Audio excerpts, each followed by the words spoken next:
قسم کی حمد و ثنا کی بریائی اور بڑائی اللہ رب العزت کے شان شایان ہے۔ لاکھوں کروڑوں انگنت درود و سلام جناب محمد الرسول اللہ صلی اللہ علیہ وسلم کی ذات اقدس میں۔ رسول اللہ صلی اللہ علیہ وسلم کا فرمان ہے، انسان کے بدن میں ایک ٹکڑا ہے، وہ ٹکڑا اگر صحیح ہو تو پورا جسم صحیح ہوتا ہے، اور اگر وہ ٹکڑا خراب ہو جائے تو انسان کا پورا بدن ہی خراب ہو جاتا ہے۔ اور فرمایا کہ وہ انسان کا دل ہے۔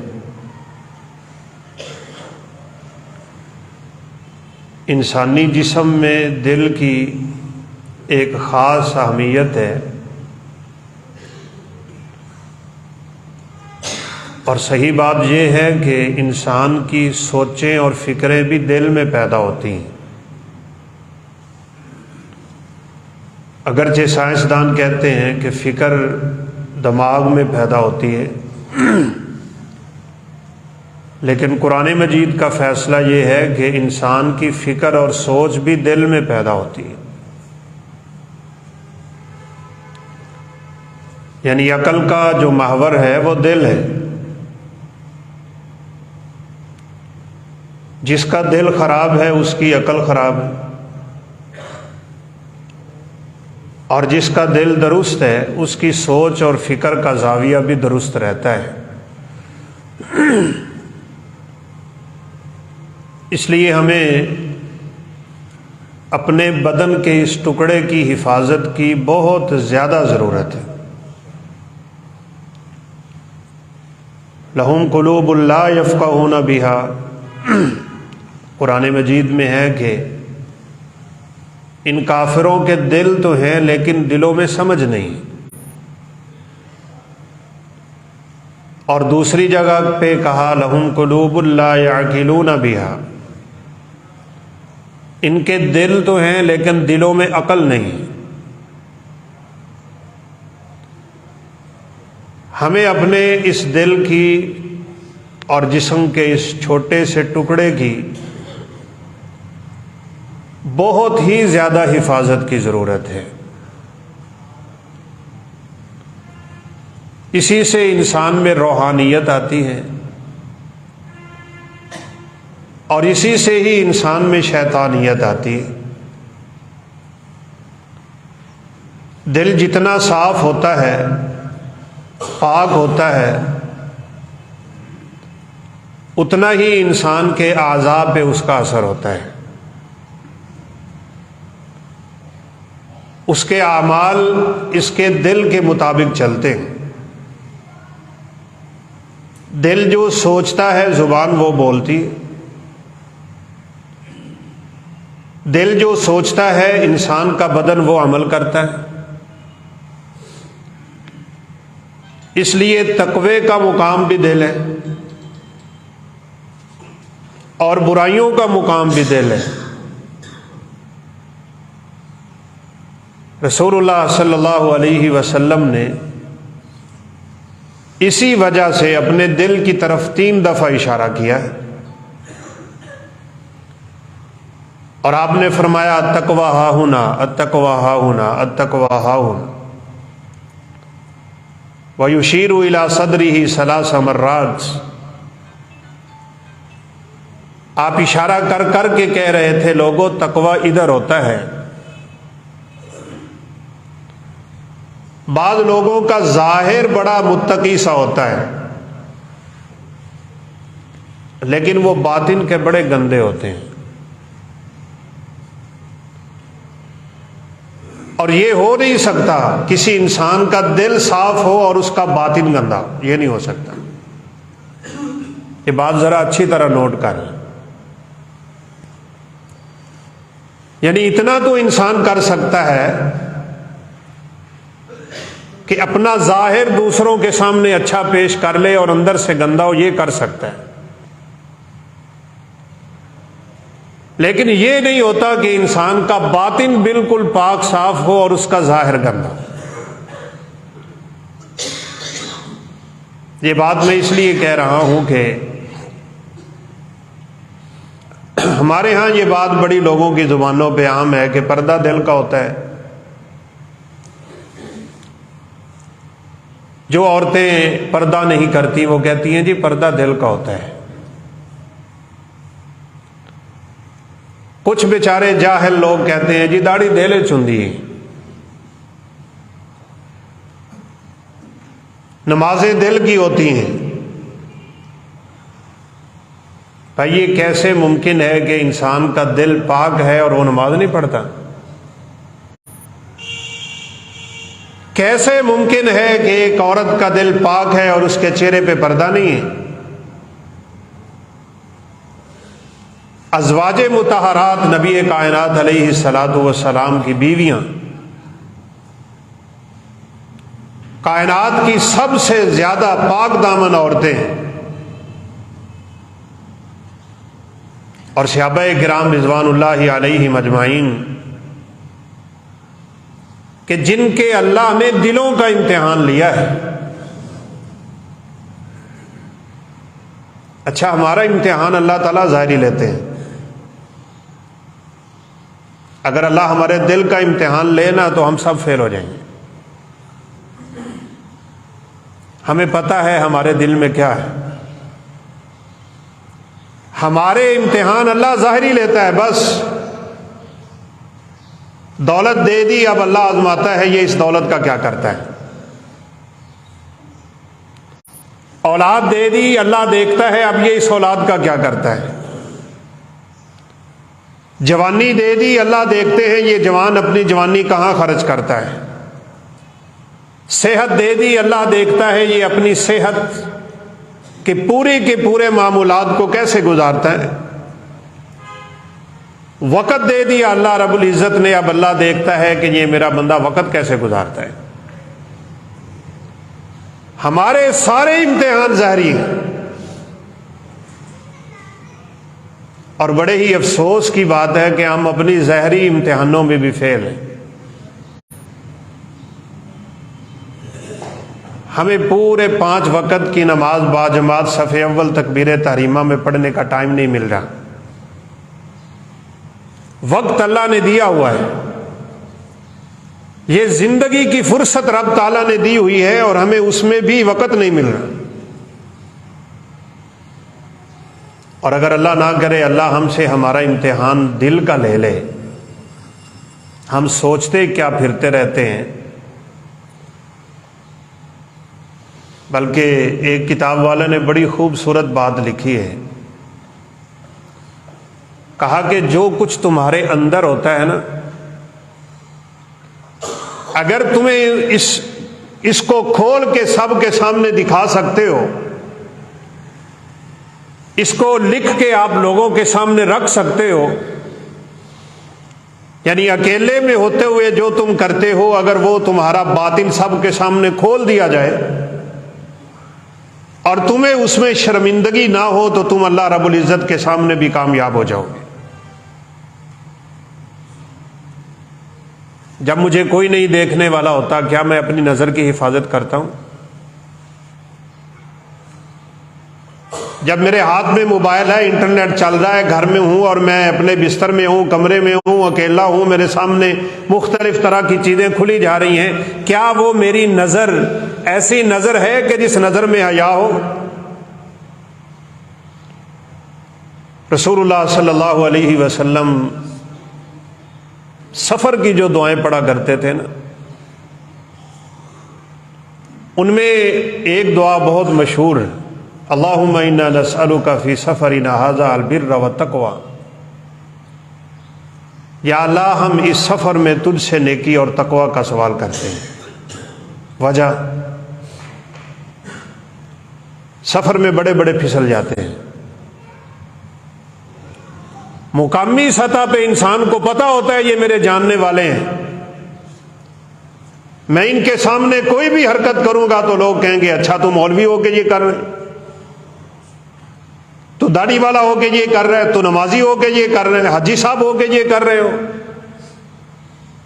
اور سفر میں اسے کوئی جاننے والا نہیں ہوتا، اس لیے وہاں اسے جرتیں مل جاتی. کتنے نوجوان ایسے ہوتے ہیں جو دیکھنے کو صالح اور متقی ہیں اور بس میں بیٹھا ہے تو فلم دیکھ رہا ہے،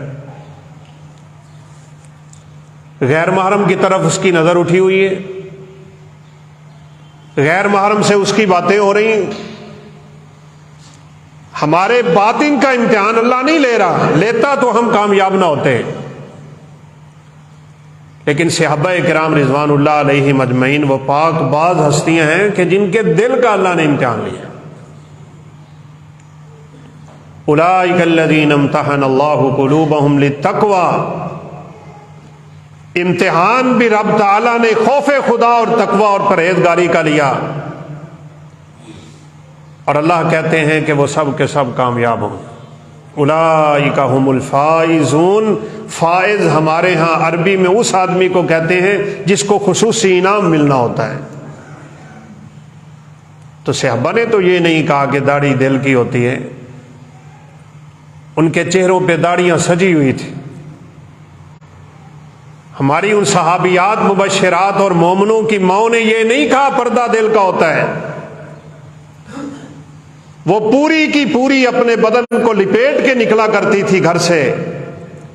کیوں؟ یہ نہیں ہو سکتا ایک بندے کا باطن صاف ہو اور اس کے ظاہری اعمال اسلام کے خلاف چل رہے ہیں. یہ لوگوں میں بڑی مصیبت آ گئی ہوئی ہے. لوگ کہتے ہیں جی نمازاں دل دی ہوندیاں نے، بس دل بندے دا صحیح ہونا چاہیے. تیرا دل صحیح ہے اور تو نماز نہیں پڑھتا، دل صحیح ہے اور چہرے پہ داڑھی نہیں ہے، دل صحیح ہے اور تیرے اوپر پردہ کی یہ چادر نہیں اوڑھی جاتی تجھ سے. یہ نہیں ہو سکتا، یہ نہیں ہو سکتا. اچھی طرح یاد کر رہے ہیں، یہ کبھی نہیں ہو سکتا. یہ اللہ رب العزت کے احکامات ہیں، جس کا باطن اچھا ہوگا وہ کامیاب ہو جائے گا. اسی لیے رسول اللہ صلی اللہ علیہ وسلم دل کی طہارت پہ بہت زیادہ زور دیا کرتے تھے. اور پہلے بھی کئی دفعہ یہ اشارہ ہوا ہوتا ہے، طہارت دو طرح کی ہوتی ہے، نجاست بھی دو طرح کی ہے، طہارت بھی دو طرح کی. ایک ظاہری ہے، ایک باطنی ہے. آپ نہا دھو کے آ گئے ہو، خوشبو لگی ہوئی ہے، وضو کر کے بیٹھے ہو، جمعے کا مبارک دن ہے، یہ ظاہری طہارت ہم لے کے بیٹھے ہیں. لیکن باطن میں کیا چھپا ہوا ہے؟ کیا میں جتنا دھو نہا کے آ کے بیٹھا ہوں میرا دل بھی اسی طرح دھلا ہوا ہے؟ میرے دل میں کسی کے خلاف نفرت تو نہیں ہے، کدورت تو نہیں ہے، حسد بغض کینہ عداوتیں دشمنیاں، دنیا کی محبت اور لالچ اور اس طرح کی چیزیں تو نہیں بھری ہوئی میرے دل میں؟ اور علماء کرام نے مختلف اقوال پیش کیے ہیں کہ رسول اللہ صلی اللہ علیہ وسلم کا دل کتنی دفعہ چیرا گیا ہے. بعض نے ویسے 4 مرتبہ بھی لکھا ہے، بعض نے 3 دفعہ لکھا ہے، اور اکثر بیشتر علماء کا موقف ہے کہ آپ کا دل 2 دفعہ چیرا گیا. ایک تو جب آپ صلی اللہ علیہ وسلم پہ پہلی وحی نازل ہونی، یہ قرآن ہے، یہ رب کا کلام ہے، یہ کتاب مبارک اور کلام مبارک ہے. یہ اللہ ان دلوں میں رکھتا ہی نہیں ہے جن دلوں میں میل کچیل ہوتی ہے. بعض لوگوں کو تلاوت بڑی بھاری لگتی ہے بیچاروں، ٹائم نہیں ملتا، پڑھنے لگے تو دل بے چین سا ہو جاتا ہے، چل یار چھتی بند کر، باہر چل، دکان بند پڑی ہے، تو ایتھے بیٹھا تلاوت کر. اللہ کا کلام ہی ان کے اوپر بھاری ہوا پڑا ہے. وہ اچھی طرح سوچ لیں، ان کا دل چنگی طرح میلا ہے، صحیح زنگ آلود ہے اس کا دل. کیوں؟ رب تعالیٰ اس دل میں اپنا کلام رہنے نہیں دیتے کہ جس دل میں نعوذ باللہ میل اور کچیل بھری ہوئی ہوتی. اس لیے اللہ رب العزت نے اپنے پیغمبر کا دل بھی چیر دی.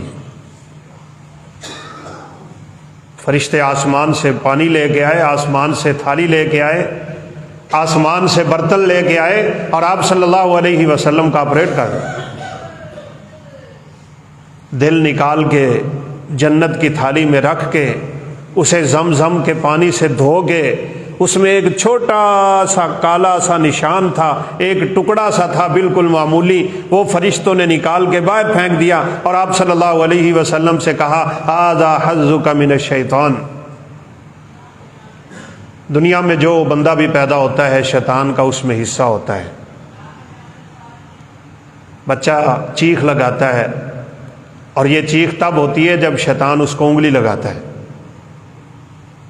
اور پھر اس کا اثر انسان پہ پوری زندگی چلتا رہتا ہے۔ لیکن آپ صلی اللہ علیہ وسلم نے تو ویسے بھی فرما دیا تھا کہ میں اللہ کا اتنا ذکر کرتا ہوں، اتنا ذکر کرتا ہوں کہ میرا شیطان بھی مسلمان ہو چکا ہوا ہے، میرا ذکر سن سن کے۔ فرشتوں نے وہ ٹکڑا نکال کے کہا ھذا حظک من الشیطان، یہ وہ شیطان کی انگلی جو لگی تھی اور انسان کے ہر انسان کے بدن میں اس کا حصہ ہوتا ہے، ہم نے آج وہ بھی نکال لی۔ پھر آپ نے فرمایا ایک برتن میں نور تھا، ایمان تھی، حکمت تھی، اللہ کی رحمتیں تھی، سب کچھ تھا، برکتیں تھیں، وہ انہوں نے میرے دل میں اونڈیل دی سب کچھ، اور پھر دوبارہ دل کو سینے میں رکھ کے سلائی کر دیا۔ اور دوسرا تب ہوا تھا جب آپ صلی اللہ علیہ وسلم کو معراج پہ لے جانے لگے، وہاں پہ نمازوں کا تحفہ ملنا ہے، وہاں 5 نمازیں اللہ رب العزت نے امت مسلمہ پہ فرض کرنی تھی۔ ظاہری طہارت ہو گئی، لیکن نماز کا تحفہ دینے سے پہلے اپنے پیغمبر کے دل کو اللہ نے دوبارہ چیر دی، حالانکہ ضرورت نہیں تھی، اور یہ ہمارے سمجھانے کے لیے۔ ہم جب نماز کے لیے آتے ہیں تو کس دل سے آتے ہیں؟ کتنا کو ہم دنیا سے اپنے آپ کو آزاد کر کے آتے ہیں؟ ہم جماعت سے کتنا ٹائم پہلے آ کے مسجد میں بیٹھ جاتے ہیں؟ ہم اذان سن کے کیا کرتے ہیں؟ اپنے گھروں میں بیٹھے رہتے ہیں یا ہمارا رخ مسجد کی طرف ہو جاتا ہے؟ سلف صالحین اور نیک لوگوں کا یہ رویہ رہا ہے۔ وہ لکھا ہے نا اللہ کے بندے کی بات کہ وہ لوہا گرم کر چکا ہوتا، اور آپ کو پتہ ہے اس وقت بھٹی جلانا کتنی مشکل ہوتی تھی جس میں لوہا گرم کرتے تھے، اور کتنی دیر بعد وہ لوہا گرم ہوا کرتا تھا۔ لوہا گرم کر کے نکالا ہے اور ہتھوڑا اٹھایا اس پہ مارنے کے لیے، ادھر سے مسجد سے اللہ اکبر کی اذان آواز آئی ہے، اس نے ہتھوڑا پیچھے ہی پھینک دیا، دوبارہ اس کے اوپر لگایا نہیں۔ اللہ سب سے بڑا ہے، یہ پاک اور صاف دل کی علامت ہوتی ہے۔ یہ نہیں ہو سکتا اذان ہو گئی ہے اور وہ آرام سے بیٹھا ہے، اس کے کان پہ جوں نہیں رینگتی، اور کبھی اگر گھڑی خراب ہونا اور نماز 2-4 منٹ پہلے کھڑی ہو جائے تو وہ بیچارے آگے امام سے لڑنا شروع ہو جاتے، لو تسی نماز پہلے ہی کھڑی کرتی، میری رکعت رہ گئی۔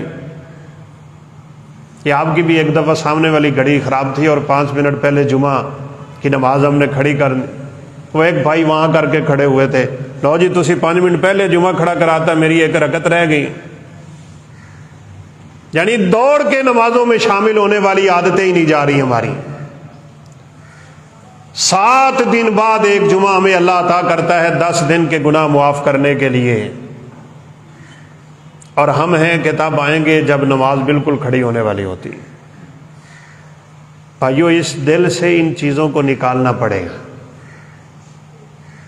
رات کو مسجد اسلام کے پروگرام میں بھی میں نے یہی موضوع رکھا، ہمیں اپنے دلوں کو صاف کرنا ہے، خریدیں اس دل سے دنیا کی محبت کو۔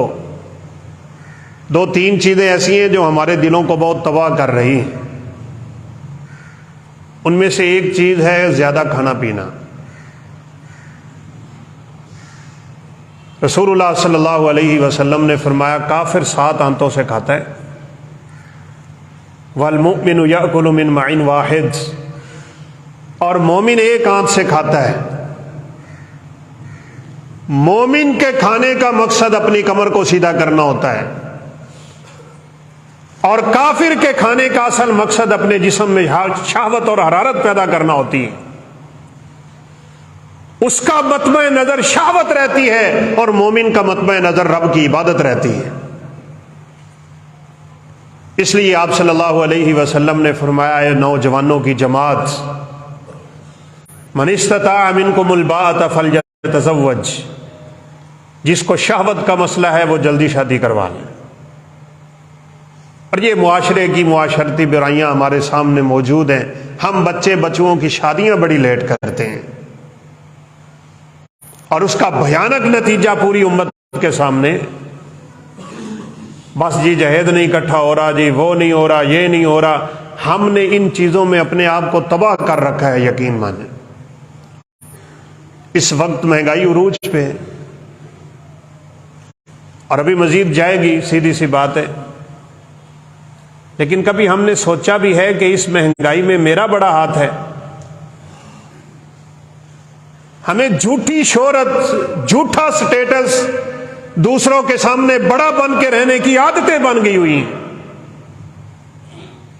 بڑے بڑے ہوٹلوں پہ جا کے کھانا کھانا ہماری فطرت بن چکی ہوئی ہے۔ جو کھانا آپ گھر میں 100 روپے کا کھا سکتے ہیں، ہوٹل سے جا کے آپ 1000 کا کھائیں گے۔ مہنگائی میں تو آپ خود شامل ہو رہے ہیں۔ بڑے بڑے اللہ کے نیک بندوں نے ان چیزوں سے اپنے آپ کو بچا کے رکھا ہے اور جان چھڑا کے رکھی ہے ان چیزوں سے۔ عمر فاروق رضی اللہ تعالیٰ عنہ کے گورنر نے ایک دفعہ نا ان کو روٹی بھیجی کھانے کے لیے، وہ گھی میں لتھڑی ہوئی روٹی تھی اور اس کے اوپر مکھن رکھا ہوا تھا۔ تو عمر فاروق رضی اللہ تعالیٰ عنہ نے واپس کرتے ہوئے اس کو پیغام دیا، یہ کام چھوڑ دو، یہ زرق برق لباس پہننا چھوڑ دو، یہ گھوڑے کی رکاب توڑ دو کہ جس کے اوپر پاؤں رکھ کے تو گھوڑے پہ سوار ہوتا ہے۔ یہ سہولتیں تم نے آخر کیوں اپنی زندگی میں اتار لیں؟ کہا کود کے جمپ لگا کے گھوڑے کے اوپر بیٹھا کر سادہ روٹی کھا، اپنے جسم کو مضبوط بنا، اور ان دنیا کے چکروں میں پڑ کے اپنے ایمان کو کہیں کمزور نہ کر۔ آئندہ اگر تیری طرف سے شکایت آئے گی تو میں تجھے معزول کر دوں گا۔ امیر المومنین، خلیفۃ المسلمین، پوری دنیا پہ گویا اسلام کا جھنڈا لہرانے والا، سفر میں کبھی جاتے نا تو یہ نہیں ہے کہ ان کے ساتھ پروٹوکول ہوا کرتا تھا۔ خدا کی قسم ہمیں ان چیزوں نے مار دیا، برباد کر دیا۔ ٹکے کا بندہ نہیں ہوتا اور 6 باڈی گارڈ اس نے رکھے ہوئے ہوتے ہیں، صرف دنیا کو دکھانے کے لیے کہ لوگ کہیں گے یہ بڑی شے ہے۔ شے تو کیا ہے؟ اللہ رب العزت چاہے گا تو وہ باتیں تو ہم نے پچھلے جمعے بھی اشارے میں کر 17 سے 18 سینکڑ کی بات تھی، امیر غریب ہوئے پڑے تھے، ساری کی ساری دنیا ان کی تباہ ہوئی پڑی، کوٹھیوں اور بنگلوں کے مالک۔ اور یقین مانے جن لوگوں کے دلوں میں ایمان داخل ہو جاتا ہے نا اور دل ان کے پاک اور صاف ہو جاتے ہیں، مجھے وہ ہمارے ریئل والے بھائیوں نے وہاں سے بھیجی پکچر بھی، تحریر بھی۔ ترکی کا ایک آدمی ہے اور وہ ملبے صاف کر رہا تھا تو ایک گھر سے اسے $40 لاکھ ملے۔ $40 لاکھ رقم بنائیں ہمارے پاکستانی اعتبار سے کتنی بنتی ہے۔ اس نے بیگ کھولا ہے اور بیگ میں $40 لاکھ تھے، وہ وہاں سے سیدھا گیا اور اس نے جا کے انتظامیہ کے سپرد کر دیا۔ یہاں ایک ٹکے پہ بندہ ایمان بیچنے پہ تیار کھڑا ہے۔ اگر ایمان ہمارے دلوں میں استقرار ہو پکڑ لے گا اور قرار پکڑ لے گا، دنیا کی محبت کو اللہ کھرچ کے باہر نکال دیں گے۔ اور اگر ہمارے دلوں میں یہ میل کچیل باقی رہی تو ٹکے ٹکے پہ لوگ ایک دوسرے کو مارنے پہ تلے ہوئے ہوتے ہیں اور لڑائیاں دیکھی نہیں جاتی۔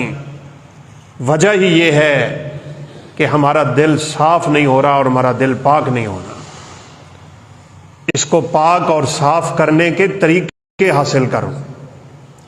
کم کھانا کھایا کریں، اپنا سونا کم کریں اور اپنی زبان کی حرکت کم کریں۔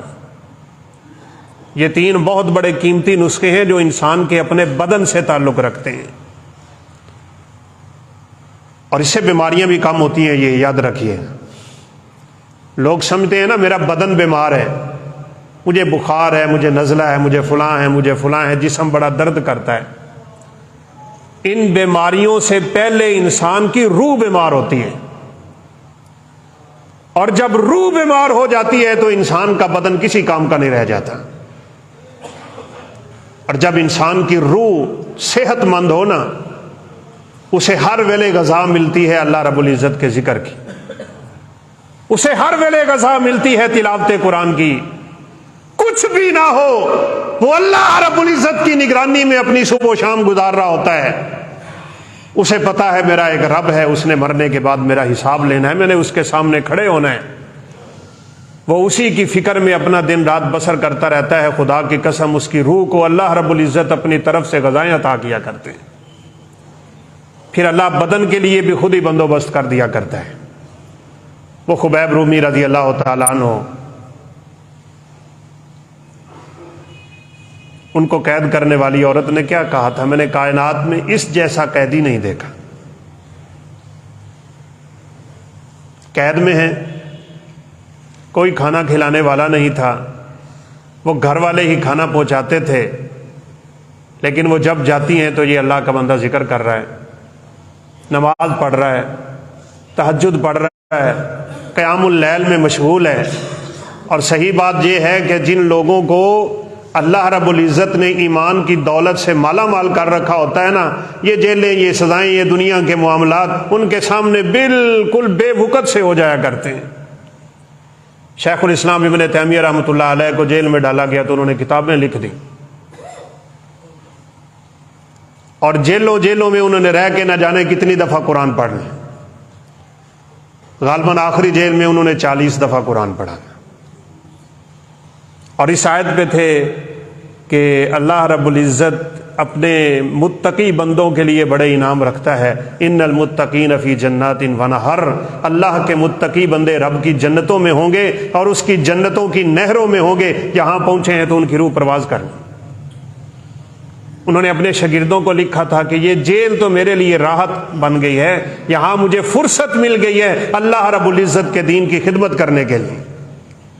انہیں کیا لگے اس بات سے؟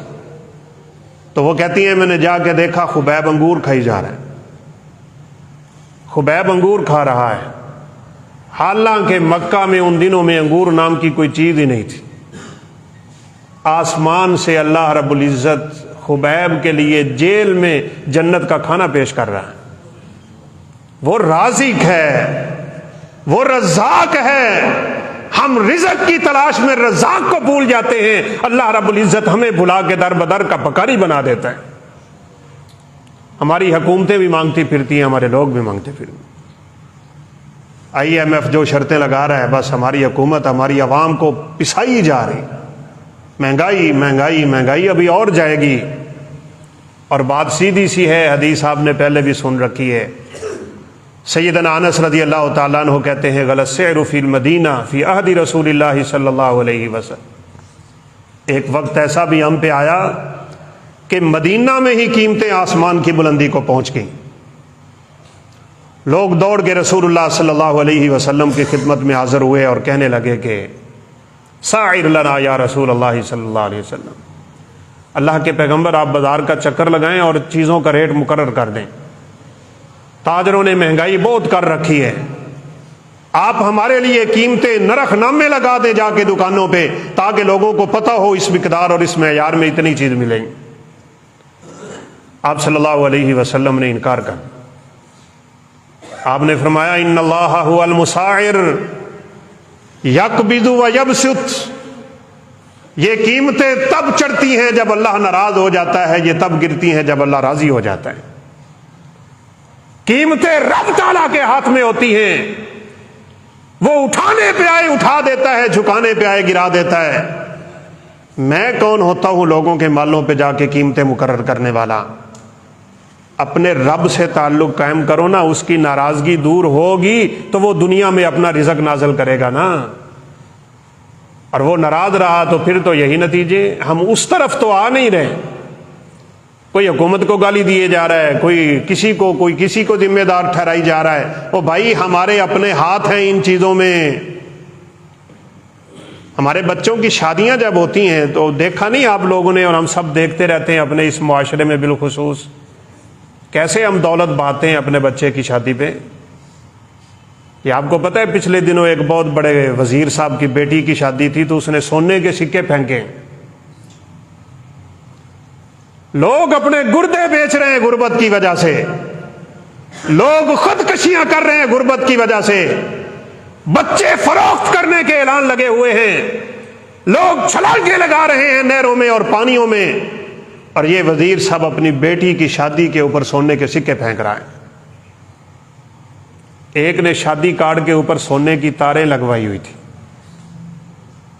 ملکی خزانے لوٹ لوٹ کے یہ ہمیں کیسے برباد کر رہے ہیں، اور ہم لوگ ہیں کہ ہم بھی ان چیزوں سے باز نہیں آئے. یہ کل پرسوں کی بات ہی ہے نا، آپ نے ویڈیو دیکھی ہوگی، میں نے دیکھی، ٹی وی پہ بھی نشر ہوئی. فائرنگ ہوئی ہے یہ بارات پہ، اور اسی فائرنگ کے نتیجے میں 2-4 مر گئے، کوئی 8-10 زخمی. یہ شادی پہ تو فائرنگ کرنے کا مطلب کیا ہے؟ ہماری ایک نئی زندگی کا آغاز ہی رب کی نافرمانی سے ہوگا. ہم اپنے اس اسلامی جوڑے کو نعوذ باللہ ابتدا ہی اللہ کی نافرمانی سے کرواتے ہیں. اس لیے رسول اللہ صلی اللہ علیہ وسلم کے فرامین کو سمجھو، شریعت کے مزاج کو سمجھو. یہ ڈھول ڈھمکا کر کے اگر شادی کر لو گے تو شادی تو پھر بھی ہو جائے گی، چند مہینوں بعد بات طلاق پر پہنچی ہوئی ہوتی ہے. نہ بیوی کو اللہ کا ڈر، نہ خامد کو رب کا ڈر، نہ دونوں کو پتا کہ اللہ نے ہم پہ کیا فرض کر رکھا ہے. حقوق زوجین کا انہیں علم ہی نہیں ہوتا، ہم نے پڑھایا ہی نہ، ہم نے گھر میں اپنا ماحول بنایا ہی نہیں ہے، ہم نے بچوں کو بتایا ہی نہیں ہے اسلام اور دین کے احکامات کیا ہیں. بس وہ دنیا کے رنگ میں رنگے ہوئے ہوتے ہیں اور اسی چکر میں یہاں دنیا سے اٹھ جاتے ہیں، سوائے بے چینی کے اور اختلاف اور لڑائی جھگڑے کے اور گھر میں ٹینشن کے. اور ملتا کیا ہے ہمیں؟ اور یقین کریں اس کے مقابلے میں نا، سعودی عرب کے ایک شیخ ہیں، بہت بڑے شیخ تھے، فوت ہو گئے. اللہ رب العزت کروٹ کروٹ ان کی قبر پہ جنت کی رحمت نازل فرما دے. وہ آخری عمر میں جب ضعیف ہوئے تو حکومت وقت نے ان کو گاڑی شاڑی دے دی، مکان بھی بڑے زور سے کہہ کو کے دے دیا. تو کسی نے ان سے سوال کر لیا، کہا شیخ اس سے پہلے والی زندگی آپ کی خوبصورت تھی یا اب خوبصورت ہے؟ اب تو گاڑی آپ کے پاس ہے، نوکر بھی آپ کے پاس ہے، اور گھر بھی اللہ رب العزت نے بہت اچھا دے دیا. آپ ہمیں بتائیں گے آپ کی پہلی زندگی خوبصورت تھی یا آپ کی زندگی خوبصورت ہے؟ انہوں نے کہا مجھے قسم ہے پیدا کرنے والے کی، میری پہلی زندگی زیادہ خوبصورت تھی. جب میرے پاس کچھ نہیں تھا میں ہر ویلے اللہ اللہ کرتا تھا، میرے جسم پہ پھٹا ہوا لباس ہوتا تھا، مجھے اپنا رب یاد آتا تھا. اب میں یہ فرلاٹے لیتے ہوئے گاڑی میں جاتا ہوں تو ذہن میں تھوڑا سا خمار تو آتا ہے نا. خدا جب حسن دیتا ہے نزاکت آ ہی جاتی ہے. ہم دنیا کے چکر میں پھنستے ہیں تو اپنے رب سے دور ہوتے چلے جاتے ہیں، ہمارے دلوں میں دنیا کی محبت گھر کرتے چلے جاتی ہے. اوے اللہ کے بندو، نبی کائنات نے فرمایا 2 بھوکے بھیڑیے بکریوں کے ریوڑ میں چھوڑ دو، اتنا وہ بکریوں کا نقصان نہیں کرتے جتنی دنیا کی محبت انسان کے ایمان کا نقصان کر جاتی ہے. ہم اس میں پھنسے ہوئے، ہمیں سمجھ ہی نہیں آ رہی ہم نے اس چکر سے باہر کیسے نکلنا ہے. عمر فاروق رضی اللہ تعالیٰ عنہ اپنے بیگ میں ایک اینٹ رکھتے تھے، ایک چادر رکھتے تھے. زندگی کیا خوبصورت تھی، کتنی سادہ سی زندگی ہے. کبھی رستے میں جاتے نا تو سعودی عرب کے صاف ظاہر جتنے بھی درخت ہیں ان درختوں کا سایہ نہیں ہوتا، پھلدار اور سایہ دار درخت زرخیز زمین پہ ہوتے ہیں، وہ تو پتھروں کی زمین ہے.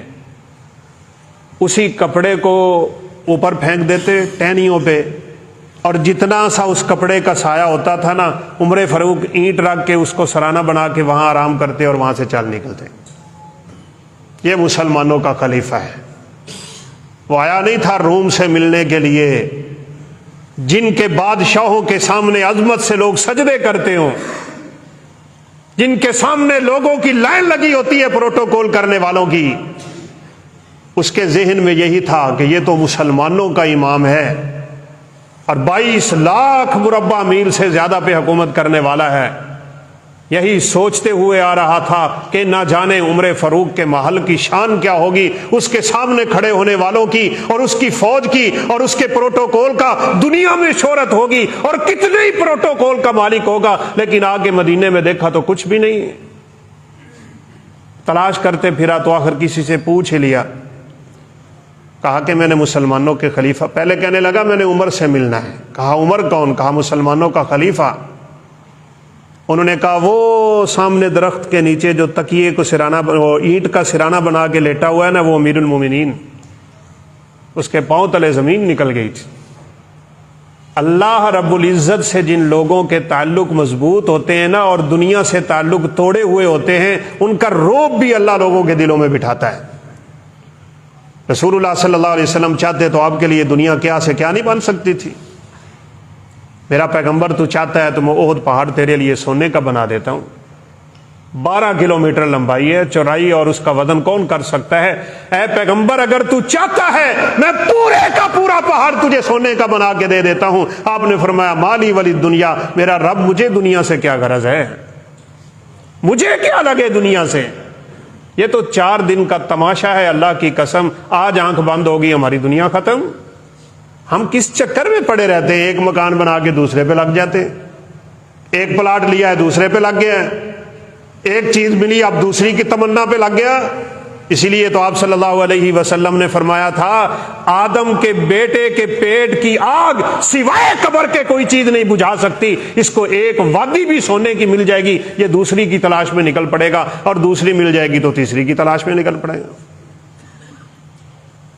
ایک حدیث میں تو آپ نے واضح واضح کہا نا، من اصبح منکم، جس بندے نے تم میں سے اس حال میں صبح کی نا کہ اللہ رب العزت نے اسے زندگی دی اور صبح اٹھ کھڑا ہوا، اپنے گھر میں ہے اور گھر میں امن ہے، اور فرمایا کہ عندہ کا یا قوت یومہ، جس دن اللہ نے اس کی آنکھ صبح صبح کھلوا دی اس دن کا رزق اس کے پاس ہے، بس گھر والے پاس ہے، اللہ نے گھر کی نعمت دی ہوئی ہے، سایہ ہے اس کے پاس سر چھپانے کے لیے، صحت و عافیت کے ساتھ اللہ نے اس کی روح واپس لوٹا دی۔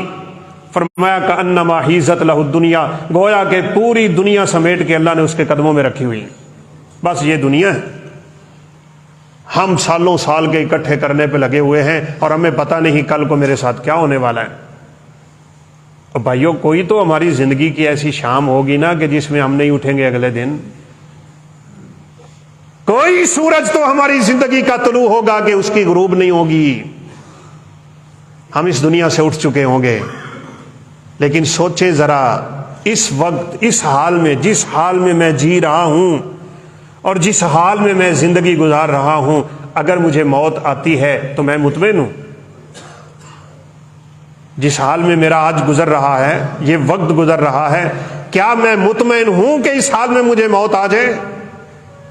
کون ڈرتا ہے موت سے اور کون نہیں ڈرتا موت سے؟ جو پھنسا ہوا ہے دنیا کے دھندوں میں وہ نہیں چاہتا اسے موت آ جائے، اس بیچارے نے پتہ نہیں اجے کی کرنا ہے، بڑی پلانگیں بنا کے بیٹھا ہے، میں یہ کروں گا میں وہ کروں گا، اور جس کا دنیا میں کچھ بھی نہیں۔ جیسے عمر فاروق رضی اللہ عنہ کو کسی نے کہا تھا آپ کیا کرتے ہیں؟ کم از کم ایک بستر تو رکھ لیا کریں جب سفر پہ نکلتے ہیں۔ تو غلام بڑا تھا، کہا میں آپ کے لیے بستر لے کے آتا ہوں۔ تو فرمانے لگے کبھی دیکھا ہے کہ ایک بندہ سفر پہ جا رہا ہو اور تھوڑی دیر کے لیے اس نے کسی درخت کے نیچے بیٹھنا ہے، وہ وہاں بستر لگاتا ہے؟ کیا کرتا ہے وہ؟ تھوڑی دیر کے لیے لیٹا اور اٹھ کے چلا گیا، بس۔ اور بھائیوں بڑی بڑی باتیں ہیں، لیکن آپ اندازہ لگائیں میرے نبی نے کبھی چونکڑی لگا کے کھانا نہیں کھایا۔ ہم مارتے ہیں نا آلتی پالتی، جس کو پنجابی میں چونکڑی کہتے ہو، آپ تو اس طرح کھانا بھی نہیں کھاتے تھے، ایک پاؤں کھڑا کر کے دوسرا بچھا کے اس کے اوپر بیٹھ کے 4 لقمے لے کے آپ دسترخوان سے اٹھ جایا کرتے تھے۔ یہ شہوت پیدا کرنے والی چیزیں ہوتی ہیں اور انسان کے دل کو زنگ آلود کرنے والی چیزیں ہوتی ہیں۔ پھنسا ہوا ہے بیچارہ مال کی محبت میں، ہر ویلے اسے روزی روٹی کی فکر لگی ہوئی ہے، اچھے اچھے کھانے کھانے کی عادت بنی ہوئی ہے، وہ دوسروں کو دیکھ دیکھ کے ان چیزوں میں اپنے آپ کو مبتلا کر چکا ہے۔ میرے صحابہ کرام، میرے تابعین اعظام، ائمہ کرام، سلف صالحین، اللہ کے اولیاء بندے، اللہ کے نیک بندے، ان کو اس دنیا سے غرض نہیں رہی، بڑے بڑے عہدے ٹھکراتے رہے۔ امام ابو حنیفہ کو تو اس لیے سزا ملی تھی کہ لوگ عہدہ دیتے تھے، وہ دنیا کا عہدہ قبول ہی نہیں کرتے تھے۔ یہاں تو ابھی الیکشن آنے والے ہیں، یہ چودھری بیچارے آگے لوگوں کے گھروں کے سامنے منتیں کرتے ہیں، اور جب سلیکٹ ہو جاتے ہیں تو کوئی چہرہ نہیں دیکھتا ان میں۔ کیا حالت ہوئی آپ کے روڈ کی، یہاں سے لے کے بھومن شاہ تک، پیچھے انہوں نے بنوا لیا، آگے ہم بیٹھے۔ سفر کرتے ہوئے لوگوں کی تکلیفیں بیچاروں کی نہیں دیکھی جاتی، کہیں گاڑی ٹوٹی کھڑی ہے، کہیں اس کا کیا، کہیں اس کا کیا۔ او بھائیو، ان لوگوں پہ اعتماد نہ کرو، اپنے رب کی طرف پلٹو، اپنے رب سے تعلق جوڑو، اپنے رب کو منا لو۔ وہ ہم سے ناراض ہوا بیٹھا ہے، زلزلے اسی لیے، طوفان اسی لیے، سیلاب اسی لیے، مہنگائی اسی لیے، بے روزگاری اسی لیے، قتل و غارت اسی لیے، دنیا میں فساد ہی اسی لیے مچتا ہے۔ ظہر الفساد فی البر والبحر بما کسبت ایدی الناس، میرے اور آپ کے بد عملیوں کی وجہ سے اللہ رب العزت دنیا میں فساد کھڑا کروا دیتے ہیں۔ جب اللہ رب العزت ہم پہ راضی ہو جائے گا، وہ لوگوں کے لیے آسانیاں خود بخود نازل فرما دیا کرتا ہے، وہ تنگیوں سے نکلنے کے راستے خود بخود مہیا کیا کرتا ہے۔ وَمَن يَتَّقِ اللَّهَ يَجْعَل لَّهُ مَخْرَجًا وَيَرْزُقْهُ مِنْ حَيْثُ لَا يَحْتَسِبُ۔ اللہ سے حقیقی معنوں میں ڈرنے والے بن جاؤ۔ اللہ کہتے ہیں میں تنگیوں سے نکلنے کے راستے بھی بنا دوں گا، اور تمہارے لیے آسمان سے رحمتوں اور برکتوں کے دروازے بھی کھول دوں گا۔ اس لیے وقت ہے، غور کریں میرا دل کیوں تباہ ہو رہا ہے، اور ہمارے دلوں پہ ہی ہمارے سارے بدن کا دار و مدار۔ جس بندے کا دل محفوظ نہیں اس کی نظر محفوظ نہیں، جس کا دل محفوظ نہیں اس کا ہاتھ محفوظ نہیں، اس کے اعمال محفوظ نہیں رہ جاتے۔ اس لیے اپنے دل کی طہارت پہ پوری توجہ کریں، میں اپنے دل کو کیسے پاک کر سکتا ہوں۔ 3 چیزیں میں نے آپ کو بتا دی ہیں جو ہمارے بدن سے تعلق رکھتی ہیں۔ کھانا کم کھایا کریں، نیند کم کریں، زیادہ سونے والے لوگ غافل ہوتے ہیں، اور باتیں کم کیا کریں۔ اپنی زبان کا استعمال انتہائی محتاط رکھیں، انتہائی محتاط۔ بد زبانی انسان کے دل کو بڑا میلا کرتی ہے، اس لیے آپ نے فرمایا جس نے بات کرنی وہ اچھی بات کرے، وگرنہ خاموش رہیں۔ اور میں نے آپ کو حدیث سنائی تھی، قیامت کے دن ہمارے اعمال تولے جائیں گے، ہمیں بھی تولا جائے گا۔ ہمارے وہ نامہ اعمال جس کو رجسٹر کہا جاتا ہے، جس پہ فرشتے نیکیاں اور بدیاں لکھ رہے ہیں، ان رجسٹروں کو بھی تولا جائے گا، ہمارے اعمال کو بھی تولا جائے گا۔ بہت وزنی ایک عمل ایسا ہوگا جو میں نے اور آپ نے کبھی سوچا بھی نہیں۔ نبی کائنات علیہ السلام نے فرمایا طول الصمت و حسن الخلق، خاموشی، خاموش رہنا اس کی عادت ہے۔ ذکر تو کرتا رہے تو سبحان اللہ یہ کیا بات ہے، لیکن اپنی زبان نہیں کھولتا، وہ جب کھولتا ہے اچھی بات کے لیے کھولتا ہے۔ فرمایا یہ خاموشی اس کی اللہ اٹھا کے ترازو میں رکھیں گے، اللہ اس خاموشی کو اتنا وزن دے گا کہ اس کی نیکیوں والا پلڑا اللہ کے حکم سے بھاری ہو جائے۔ ان تینوں چیزوں سے بچ جائیں، اور یاد رکھیں رمضان میں یہ تینوں چیزیں ہی نہیں ہوتی۔ کھانا ہمارا صرف 2 ٹائم ہوتا ہے اور ہلکا سا ہوتا ہے۔ سحری کے ٹائم ویسے کھانے کو دل نہیں کرتا، اور شام کو ہم پانی شانی پی کے ویسے کھانا کم کھاتے ہیں۔ نیند بہت کم ہے، رات کو 11 بجے تک تراویح چلتی ہے اگر کوئی پڑھتا ہے تو، اس کے لیے سونے کے 4 گھنٹے بچتے ہیں بس۔ اور انسان روزے کی حالت میں اگر اپنی زبان کی پرواہ نہ کرے تو نبی کائنات نے فرمایا اللہ اس کے روزے کی پرواہ نہیں کرتا۔ اس لیے تو نے روزہ رکھا تھا کہ نہ شہوت کی بات چھوڑ رہا ہے اور نہ اپنی زبان کی حفاظت کر رہا ہے۔ اس لیے ان تینوں چیزوں پہ کنٹرول کریں۔ اس کے بعد بات ختم کرتا ہوں، اپنے دل سے دنیا کی محبت کو نکال دیں۔ اللہ نے جو دے دیا اس پہ راضی ہو جائیں، جو نہیں دیا اس کی طمع میں مت پڑیں۔ تقدیر کے فیصلے پہ راضی ہونا ایک مومن کی شان ہوا کرتی ہے۔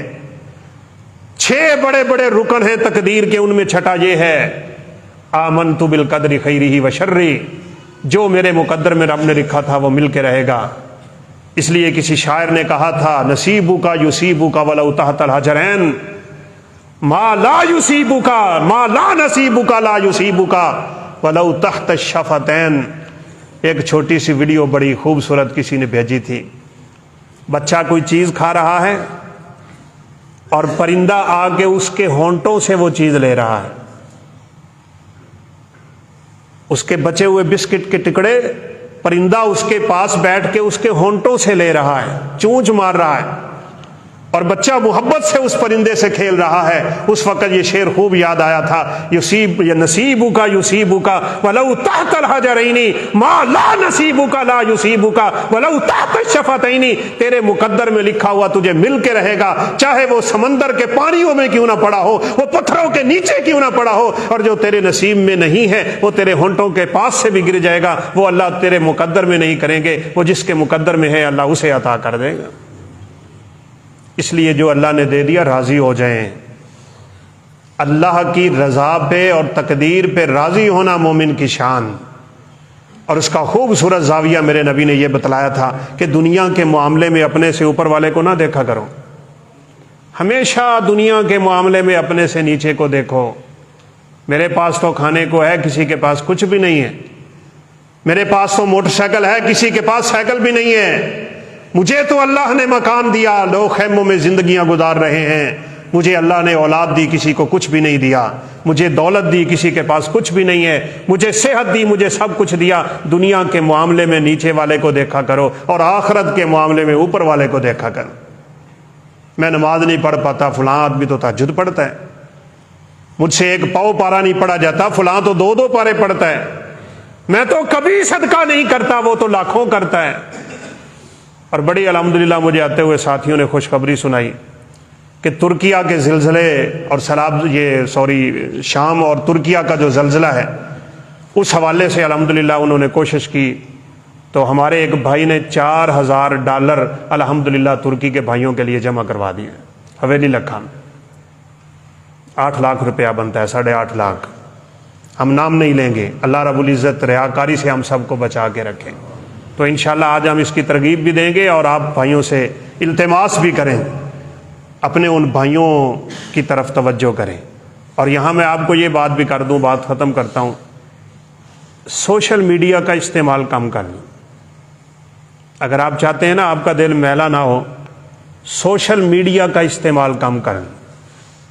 اس وقت ہماری سیاسی جماعتیں آپس میں لڑ لڑ کے پاگل ہو رہی ہیں، کارکن آپس میں پاگل ہو رہے ہیں، سوشل میڈیا کے ورکر پاگل ہوئے پڑے ہیں۔